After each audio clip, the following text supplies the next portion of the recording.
She was left to die, chained to a frozen fence in the middle of a blizzard, her body shaking from the cold, yet still curled protectively around 6 newborn puppies. But fate had other plans. When a grieving man stumbled upon her in the storm, neither of them knew that this single moment would change both their lives forever. What followed was a story of second chances, unexpected bonds, and a legacy that would light the darkest winter. If this story touched your heart, leave a comment below, and don't forget to subscribe for more powerful true rescues like this one. The town of Evanridge, nestled at the edge of vast forest in rural Wyoming, was no stranger to snow. But this night was different. The blizzard roared with a fury unseen in years, snow hammering rooftops like drumbeats of a distant war, wind shrieking through power lines, bending skeletal trees into trembling submission. Temperatures had plunged to near-lethal lows, and most of the town had retreated indoors, huddled by fireplaces, waiting for dawn. The roads had vanished beneath mountains of snow, and all signs of life were cloaked in white silence, except for one struggling soul. Chained to a rusting iron fence on the side of a back road was a golden retriever, her once silky fur now caked with ice, her breath shallow and uneven. Her name would later be known as Maggie, but in that moment, she had no name, only pain and purpose. She was medium-sized, her coat once golden like wheat in the sun, now dulled and matted from weeks of neglect. Her frame was emaciated, hips sharply jutting, and her amber eyes dulled by exhaustion but not defeat. Around her, nestled under her belly and limbs, were 6 tiny puppies, no more than a day old. They whimpered and wriggled blindly, their short fur barely insulating them from the vicious cold. Maggie's body shuddered with every gust of wind, but she refused to abandon her huddle. Her only instinct now was to live long enough for her pups to survive.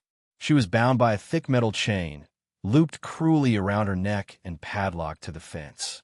Whoever left her here had intended for her to die slowly, out of sight, out of mind. Miles away, in a small wooden cabin tucked deep into the forested hills, a man sat by a dim oil lamp, staring into its flickering light like it held answers he had long stopped asking for.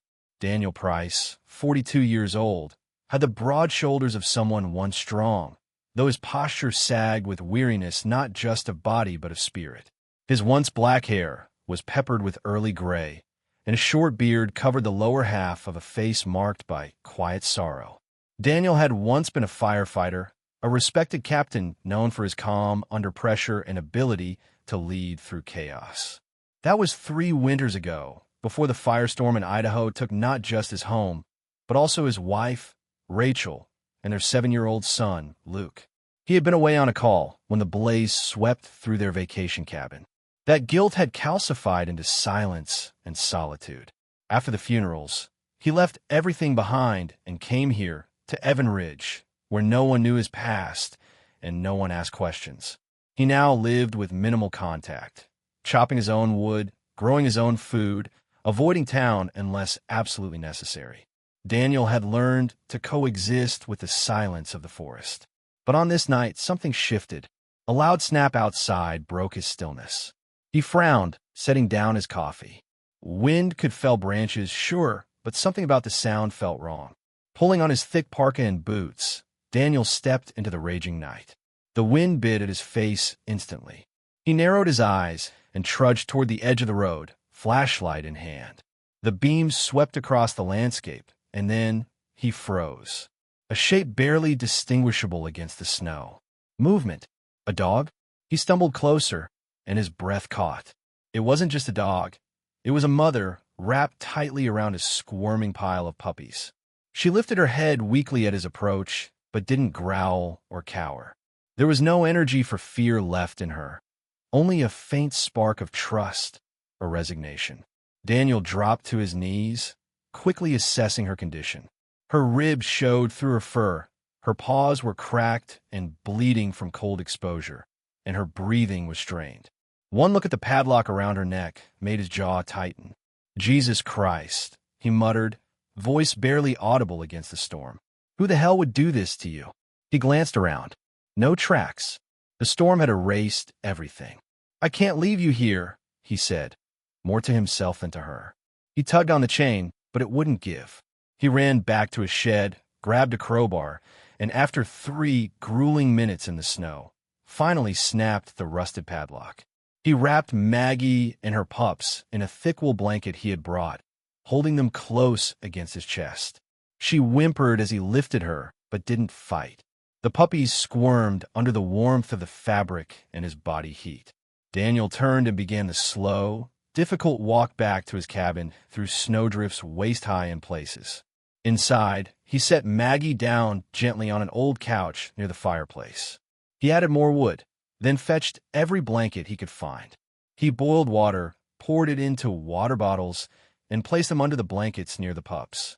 He found a turkey broth packet and warmed it up, holding a spoon to Maggie's mouth. At first she didn't respond, but after a few drops, she began to drink weakly. Daniel stared at the fragile group for a long while. He hadn't had another living being inside this cabin in years. The silence had always been a comfort, a wall to keep the world out. But now, the soft squeaks of the puppies, the gentle rise and fall of Maggie's labored breath, it all brought back something he thought he'd buried forever. Still crouched beside them, Daniel murmured, "Don't make me care about you." But the way Maggie shifted her head, pressing it lightly against his knee, gave him no choice. The wind had died down by morning, leaving a brittle silence across Evan Ridge. The snowstorm had passed, but the aftermath remained, a heavy white stillness that blanketed every rooftop, every tree branch, and every thought. Inside the cabin, the heat from the fireplace struggled to reach the far corners of the room, but it was enough. Daniel sat slumped in the wooden chair beside the old couch, watching as the mother dog and her puppies slept in a tangled pile of fur and warmth. Maggie had shifted in the night, placing her muzzle gently across her pups, as if counting them in her dreams. Daniel hadn't slept. His mind was a maze of unresolved thoughts, looping back to memories he'd trained himself to bury. He had never intended to stop. When the storm had knocked out a transformer the night before, he had grabbed his coat and tools out of habit, acting like the man he used to be. But it was the detour on that forest road, normally unplowed and forgotten, that changed everything. He hadn't been looking for anything, and yet something found him. As daylight filtered in through frost-laced windows, he finally stood and stretched. His back cracked from hours of sitting. Maggie stirred, but didn't raise her head. The puppies squirmed and whimpered softly, one letting out a high-pitched yawn. He knew they couldn't stay here without help. Grudgingly, Daniel stepped outside, boots crunching in the deep snow, and made his way to the woodshed. He pulled out a sled he hadn't touched since his son died, once used for hauling chopped firewood, now suddenly meant for something tender again. He lined it with blankets and an old sleeping bag before returning inside. Gently, he scooped Maggie into the sled. She whimpered, but didn't resist. He placed the puppies into a thick, lined duffel bag with breathing holes he quickly cut in the sides, laying warm bottles and towels underneath them. They were so small, so vulnerable. It tightened something in his chest that he didn't have a name for. His destination was a mile away, through snowdrifts and bitter wind. The home and makeshift clinic of Dr. Elaine Brooks. Elaine was in her early 50s, tall and weathered but graceful, with wind-worn skin and long gray blonde hair, usually tied back in a no-nonsense braid. She was the town's only veterinarian, a woman of few words but fierce integrity. A lifelong resident of Evan Ridge, she had taken over her late father's practice 2 decades ago and had since converted the bottom floor of her country farmhouse into a fully functioning animal clinic. Her reputation for being stern but dependable was well-earned, especially after the tragic loss of her husband in a hunting accident 10 years earlier. She had never remarried, pouring her care into her patients instead. When Daniel knocked at her door with a sled of animals, she didn't ask questions right away. She took one look at the shivering pile, stepped aside, and said, "Get them in." Inside, Elaine moved with a quiet efficiency. Her hands were steady as she examined Maggie, checking her pulse, temperature, and joints. Her brow furrowed deeper as she worked, her her silence thick. Daniel stood nearby, awkward and unsure. Will she make it? Elaine glanced up. Maybe, but she's malnourished and exhausted. She hasn't eaten properly in weeks. The puppies are lucky to be alive. She kept them warm, Daniel muttered, almost to himself. Elaine nodded. Golden retrievers are like that. Loyalty is bred into their bones. One of the puppies began to cry, and Elaine scooped it up, checking its paws. You got names for any of them? Daniel shook his head. Didn't think I'd get that far. Elaine gave a small smirk. Then start thinking. They're going to need you. Daniel didn't reply. He hadn't intended to be needed. Over the next hour, Elaine ran in four into Maggie's front leg, injected fluids, and laid her on a padded mat near a heat lamp. The pups were given warm milk via tiny dropper bottles, their bellies slowly rising and falling with contentment. You saved them, Elaine said simply. Daniel shook his head. I just found them. Plenty of people would have kept walking, she replied, adjusting the heat setting. You didn't. The words sat heavy on him. As he helped clean the duffel bag, he heard a knock at the clinic's back door. In came Lila Cooper, a girl of about 10 with curly auburn hair tucked under a thick wool cap. Her cheeks were flushed from the cold, and her gloved hands clutched a thermos and a basket. She was Elaine's niece, whom she'd taken in after Lila's mother moved away for work. Lila was curious, precocious, and unafraid of animals, traits that Elaine both admired and was occasionally exasperated by. I brought soup, Auntie, Lila said brightly, setting the items down. Then she spotted the puppies. Oh my gosh, are they yours, Mr. Price? Daniel blinked. No, they're just staying for a while. Lila crouched beside the puppies, careful not to touch, but eyes wide with wonder. They look like marshmallows. Daniel allowed a faint smile to cross his lips. Elaine patted his shoulder. Leave them with me today. I'll monitor them. Check Maggie's vitals. You look like you haven't slept in days. Daniel hesitated. They'll be okay, she added gently. Go home, rest. We'll talk again tomorrow. He nodded reluctantly. Before leaving, he paused by Maggie's side. Her eyes were half-lidded, tired but aware. He reached down and stroked behind her ear. She didn't flinch. Instead, she shifted slightly closer, pressing her paw against his wrist. A quiet acceptance. As Daniel walked back to his cabin, the sun broke through the overcast skies. Just faintly, golden light shimmered on the snowbanks, and for a moment, he forgot the weight on his shoulders. Maybe this wasn't just about saving them. Maybe they were saving him, too. It had been 5 days since Daniel first found Maggie on the roadside. Snow still lined the roads of Evan Ridge, though the worst of the storm had passed. The town was quiet, cold, and slow to return to normal life. But within the walls of Daniel's cabin, warmth had returned in more ways than one. The fire in the stone hearth burned steadily, casting golden light across the worn wooden floor. Maggie now lay on a thick wool blanket just beside it, curled protectively around her puppies. Though still frail, her eyes were clearer, her breathing stronger. She had started eating small amounts of soft food Elaine had prepared, turkey broth mixed with rice and a hint of pumpkin puree. Daniel prepared each meal himself, carefully warming it, testing it like he once had for his son, then setting it beside her gently without speaking. Maggie would watch him, blink slowly, and eat with labored, grateful movements. The puppies were thriving. Their bellies had filled out, and their tiny yelps now rang cheerfully throughout the cabin. Daniel had converted a corner of the living room into a nursery, padding it with fleece blankets and putting up a short wooden barrier to keep the pups safely contained. He kept a journal beside them, a simple leather notebook with dog-eared pages where he tracked their feeding times, weights, and behaviors. He named them one by one. The largest male, who liked to climb over the others to get to food, was Ranger. The runt, with a white paw and a stubborn cry, became Scout. A curious female pup with a habit of chewing the corners of his boots was Hazel. The others, Finn, Luna, and Pebble, each earned their names through little quirks Daniel wrote down late at night when the cabin was quiet again.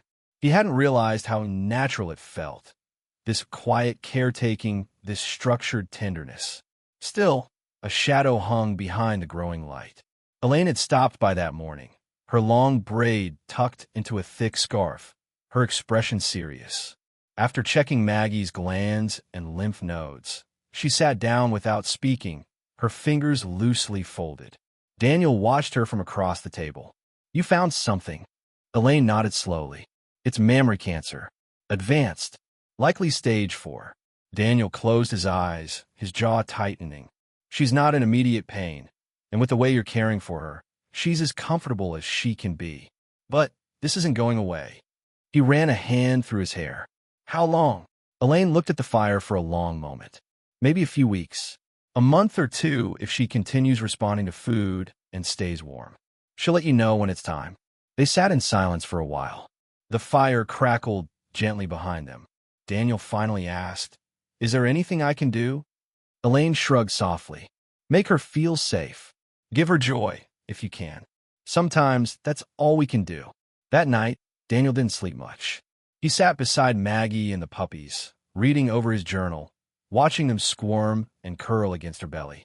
She licked their faces gently, then rested her head on her paws with a tired sigh. He felt a slow panic building in his chest, a quiet dread that he hadn't felt in years. It was the same feeling he had when standing outside the burning cabin in Idaho, helpless, watching it collapse. He had told himself never again. Never get close. Never let himself be in a position where he might lose someone he cared about. But now he was here, not just attached, but invested, and he couldn't walk away. The next morning, Elaine sent a care package, blankets, vitamins, salve for cracked paw pads, and a short note in her precise handwriting. "She's lucky to have you." So are they.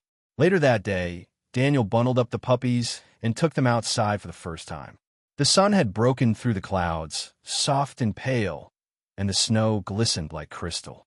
He placed the pups on a cleared patch near the porch, watching as they stumbled and rolled, barked and tumbled over each other in clumsy play.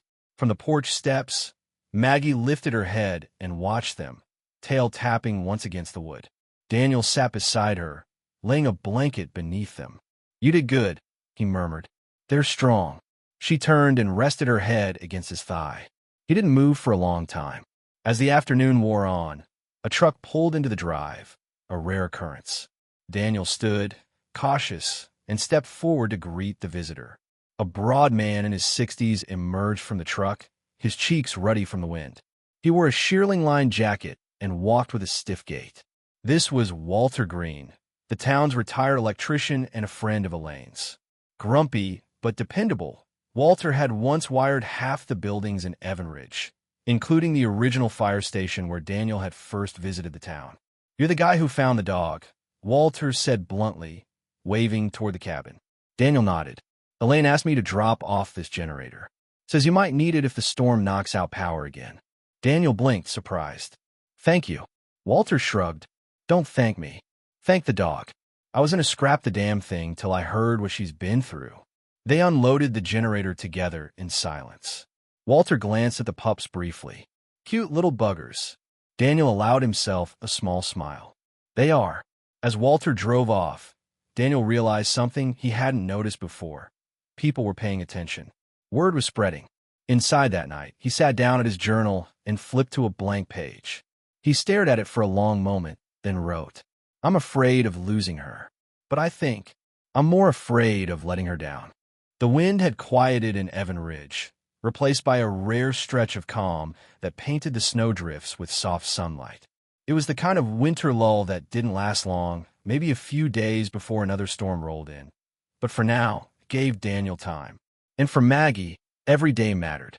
Since Elaine's diagnosis, Daniel hadn't stopped thinking about it. The idea of Maggie slipping away in silence, after all she'd endured, gnawed at him with every passing hour. He remembered holding Luke's hand in the hospital, how sterile and cold the final moments had been. He wouldn't let Maggie's last days be the same. He brought the idea up to Elaine on a quiet Thursday morning. She had come to check on Maggie's swelling and bring extra pain relief drops. They sat on the porch afterward, sipping bitter coffee from mismatched mugs. "She deserves more than just waiting to die," Daniel said.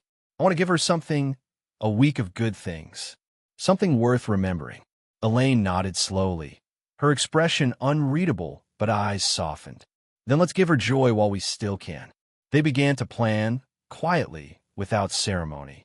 They called it Maggie's Week, a small promise written not in schedules, but in intentions. The first day, Daniel borrowed an old dog sled from the back of Walter Green's barn. The thing hadn't been used in years, but Walter, a retired electrician with a secret stash of functional junk, offered it up without hesitation. Daniel repaired the runners with epoxy and wood from his shed, then patted the inside with wool blankets. That afternoon, Maggie was lifted gently into the sled, her breathing a little labored but eyes alert. Daniel wrapped her in fleece and whispered, "Let's take a ride." The puppies were left with Elaine and Lila, and with a pair of borrowed snowshoes strapped to his boots, Daniel pulled the sled through the edge of the forest. The trail wound through tall pines and narrow ridges, where light spilled through branches in golden stripes. Maggie didn't move much, but her nose twitched at every scent, and once she lifted her head as a squirrel dashed across the snow. At a clearing, Daniel stopped, sat beside her, and watched the sky shift from gray to soft lavender. She never even barked once, he told Elaine later. But she didn't need to. It was like she was breathing it all in. The second day was all about food. Daniel roasted a full chicken, a small bird coated with rosemary and olive oil. Maggie ate it slowly, savoring every bite. She hadn't had real meat in who knew how long. The smell filled the cabin, mingling with the crackling pine in the fireplace. Even the puppies whined at the scent, though their diet still consisted mostly of warm milk and starter kibble softened with broth. Later that evening, Lila arrived with a camera slung around her neck. It was an old Canon Rebel, slightly scratched, but still functional. "My grandma used to be a wedding photographer," she explained proudly. "She taught me how to frame shots." Lila, now a frequent presence at the cabin, was a wiry little thing with wild auburn curls and big brown eyes full of opinions. Since her mother had left for a job in Colorado Springs, she'd been staying with her grandmother, Betty Crawford, a silver-haired woman with stiff knees and a big heart. Lila had formed an instant bond with the puppies, calling them her snowball squad. Daniel wasn't sure when he'd started looking forward to her visits. That day, Lila positioned Maggie and the pups on a woven blanket in front of the fire. She adjusted lighting with Daniel's desk lamp, directed poses, and clicked dozens of photos. "She's so pretty," Lila said softly, scrolling through images. "She looks proud." Daniel blinked. "Yeah, she is." On the fourth day, the skies cleared fully. Sunshine, rare in the Wyoming winter, bathed the valley in golden light. Daniel packed a small picnic, thermoses of chicken broth, bread rolls, soft turkey slices, and apple juice for Lila, and they set out for a gentle spot near the river, just beyond the tree line. Maggie walked part of the way on her own, slowly but determined. Daniel kept close, watching her every step. They laid down the blanket, let the puppies play in the sun, and Lila told a long, winding story about how Scout, the smallest pup, was clearly the leader of a secret puppy kingdom hidden beneath the snow. Betty, Lila's grandmother, joined them briefly. A tall, broad-shouldered woman in her 70s, she carried herself like someone who had raised 6 children and never taken nonsense from anyone.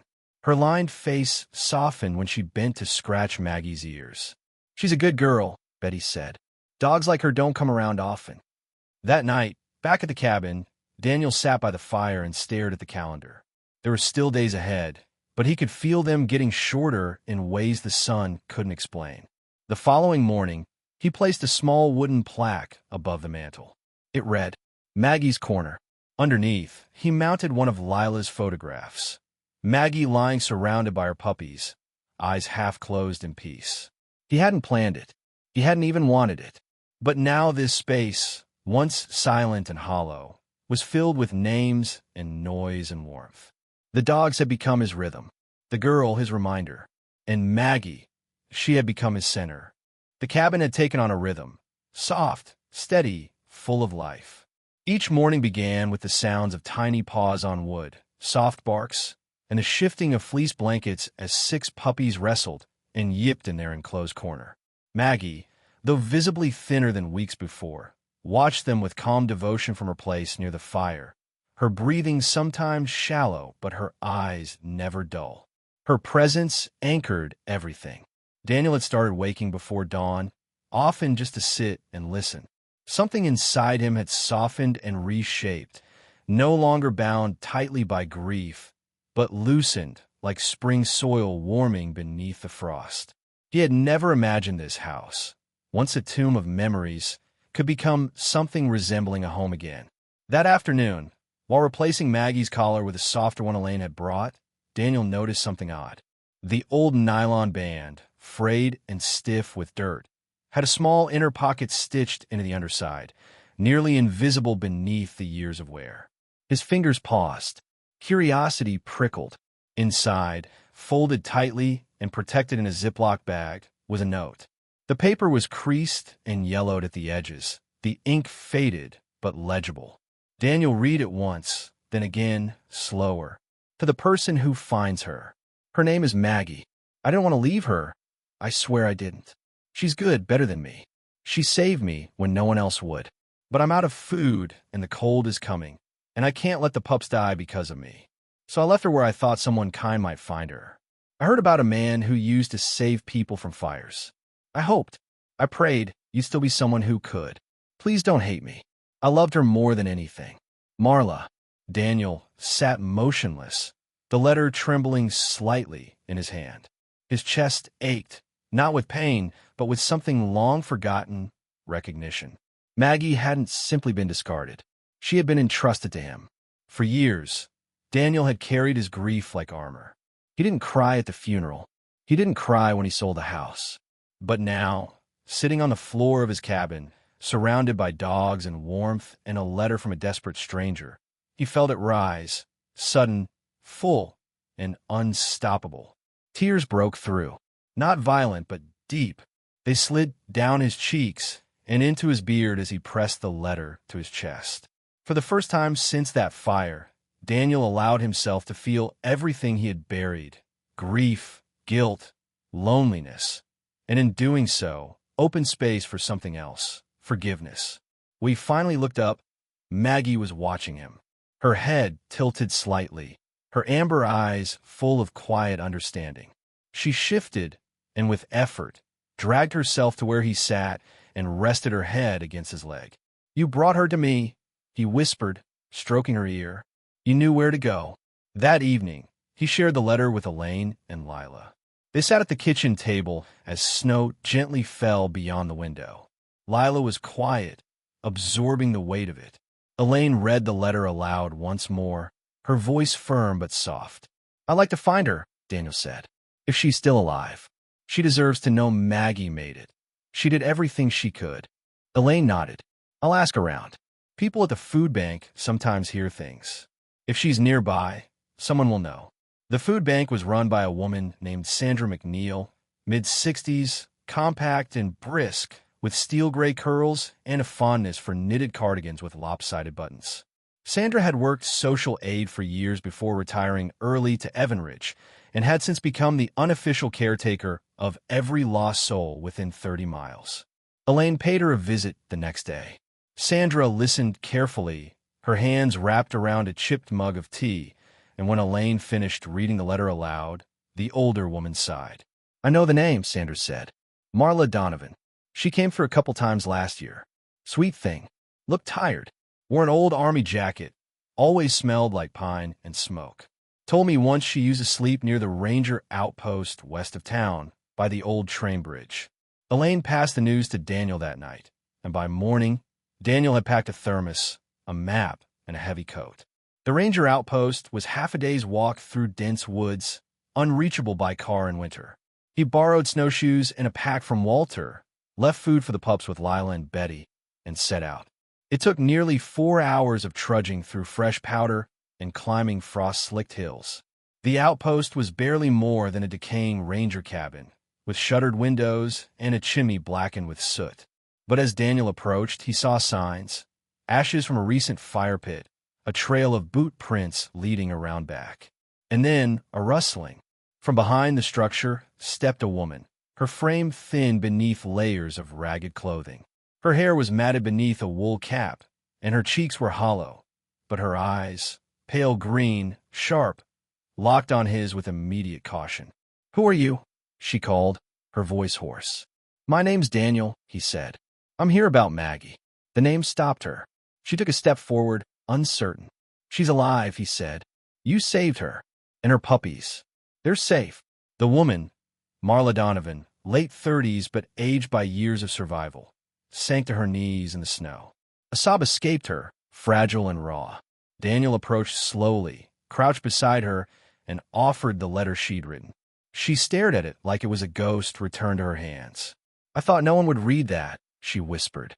"I did," Daniel said, "and I want you to meet her." The sky over Evan Ridge turned to soft gold as the final snow of March began to melt into rivulets that snaked along the gravel roads.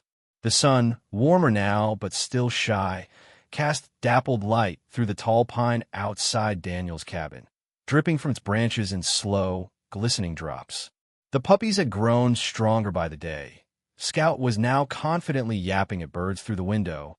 Luna had figured out how to escape the nursery barrier, and Ranger had developed a habit of carrying Daniel's boots across the room every morning. But on this particular morning, the cabin was quiet. A stillness hung in the air that felt both full and hollow. Maggie lay in her usual place near the fireplace, her body wrapped gently in a thick, worn wool blanket, the same one Daniel had wrapped her in the night he first carried her from the snow. Her breath had grown faint the evening before, slower and softer, until sometime after midnight, it simply stopped. Daniel had known it was coming. Elaine had warned him gently after her last visit. Maggie had begun to sleep more, eat less, and her movements had slowed to near silence. But knowing and feeling were never the same. Now, as sunlight spilled gently across the floor, Daniel knelt beside her. The puppies clustered near, confused but instinctively calm. Maggie's body was still warm. Her expression, if one could call it that, looked peaceful, her eyes closed, mouth slightly upturned in what almost resembled a smile. She had died surrounded by her children, in a home that had once seemed unreachable to her and to him. Daniel sat there for a long time. He didn't cry, not this time. What filled him was not grief alone, but something steadier, something like love. By midday, he had chosen the spot. The large pine outside his cabin, standing tall at the edge of the property, had long roots and deeper meaning. It had been the first thing Daniel had seen when he arrived in Evan Ridge, years ago, looking for a place to disappear. Now, it would be the place where something important would remain. He dug the grave slowly, the early thaw making the earth wet but forgiving. Marla arrived partway through, having hiked up the wooded path from the ranger outpost, where she'd been staying temporarily with Sandra's help. She stood quietly, holding a small bundle of flowers, wild lavender wrapped in twine. Marla, now visibly healthier than when Daniel first found her, wore clean clothes that Betty had donated, a green parka, jeans, and wool boots. Her eyes were still ringed with weariness, but her shoulders had relaxed, no longer hunched from constant fear. She approached quietly, kneeling beside the grave and laying the flowers at its edge. She wasn't just a dog, Marla said quietly. She was a bridge. Daniel nodded. She brought us all somewhere we didn't think we could go. Together, they laid Maggie to rest beneath the pine, wrapping her in the blanket, surrounded by pine needles and snowmelt. The puppies sat on the porch watching, their heads tilted, tails still, as if they knew. A few days later, Daniel wrote a letter. It was addressed to the State Animal Welfare Council, a modest office in Cheyenne that helped coordinate rescue grants across Wyoming. Daniel had never reached out to any organization before, but this time, he did more than write. He enclosed a check. He had used the savings he'd once earmarked for a second truck and started a fund. He called it Maggie's Light. In the letter, he explained everything, not just the rescue, but the ripple effects. The meals, the warmth, the visitors, the laughter, the girl with a camera who showed up every week, the homeless woman who wasn't lost anymore, and the man who had buried his family in silence but now woke to puppy chaos and morning sun. Maggie's Light would provide emergency shelter supplies for abandoned animals during winter months, thermal blankets, travel crates, temporary food kits. It was a small gesture, But in Daniel's eyes, it was everything. A promise. He mailed the letter with his own hands, driving to the post office and leaving it in the outbox just as the wind picked up and spring clouds began to gather. The following week brought rain, and with it life. Grass began poking through the snow, birds returned to the edge of the forest, and the puppies, now strong-legged and loud-lunged, turned the cabin into a circus. Daniel built a small dog run outside the cabin with help from Walter and Betty. Lila painted a sign that read Snowball Squad HQ, hanging it on the side of the pen with a crooked smile. Daniel decided to keep all 6. He hadn't planned to. Initially, he told himself he would foster them until good homes could be found. But every time he tried to imagine the cabin without Hazel's mid-afternoon howls, or Finn's tendency to fall asleep in his boot, or Scout's habit of climbing onto the bed when he wasn't looking, he couldn't. And he didn't want to. Elaine stopped by to drop off vaccines and smiled when she saw the chaos. "You've turned into a full-time parent." "I think I've been one for a while," Daniel said, scratching behind Pebble's ears. "Just to know it." He found time now to sit on the porch, drink coffee, and simply watch. The house no longer echoed. There's always sound, footsteps, yips, laughter, barking, the camera shutter as Lila snapped photos for a scrapbook she insisted they create together. And in the quiet moments, there was memory, not just of Maggie, but of what she'd left behind, the warmth of life, passed forward. Sometimes, the smallest acts of kindness, like stopping for a stray dog in the snow, can open doors to healing we never knew we needed. Maggie didn't just find shelter that night. She gave it. To Daniel. To a forgotten woman named Marla. To an entire town. In a world that often rushes past pain, this story reminds us to pause, to care, and to choose compassion, because it might just save more than one life. If this story moved you, please share it with someone who needs hope today. Leave a comment with your thoughts, and subscribe for more stories that remind us what truly matters. And if you believe in second chances, in healing, and in love that finds its way even in the coldest seasons, type Amen in the comments, and may God bless you and everyone who watches this.